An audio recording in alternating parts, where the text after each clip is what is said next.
ব্যবসা বান্ধব কর নীতি আসলে কি হওয়া উচিত, বা আমরা সেদিকে যেতে পারছি না কেন? এই যে একজন ব্যবসায়ী নেতা মাত্রই অভিযোগ করলেন বিষয়গুলো। আসলে যারা সৎ ব্যবসায়ী, যারা সততার মাধ্যমে তাদের ব্যবসাকে উপরে উঠাতে চায়, তারা ব্যবসায়ী হিসাবে বেঁচে থাকতে চায়, সফল হতে চায়, এটাই স্বাভাবিক যে একটা জাতি এবং রাষ্ট্র তাদেরকে সর্বোচ্চ সুযোগ সুবিধা দেবে।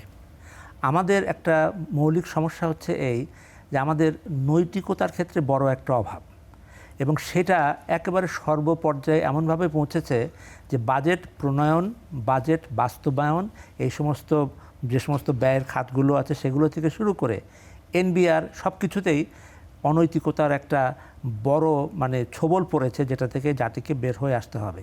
এখন এই যে জনাব মোহাম্মদ হাতেব সাহেব যেটা বললেন, এটা খুবই বাস্তব কথা যে আমরা যদি ব্যবসার ক্ষেত্রে চাই যে ব্যবসা বান্ধব হবে, এটার প্রমাণটা রাখতে হবে তো সেই ধরনের প্রভিশনগুলো রেখে, যাতে ব্যবসায়ীরা একটু হাফ ছেলে বাঁচতে পারে, যারা সৎভাবে ব্যবসা করে আর কি।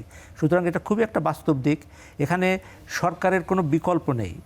ব্যবসা খাত যদি ধস নামে এবং এটার যদি এই ধরনের নিম্নমুখী গতি থাকে, তাহলে এটা কারোর জন্যই কোনো সুখকর কিছু হবে না।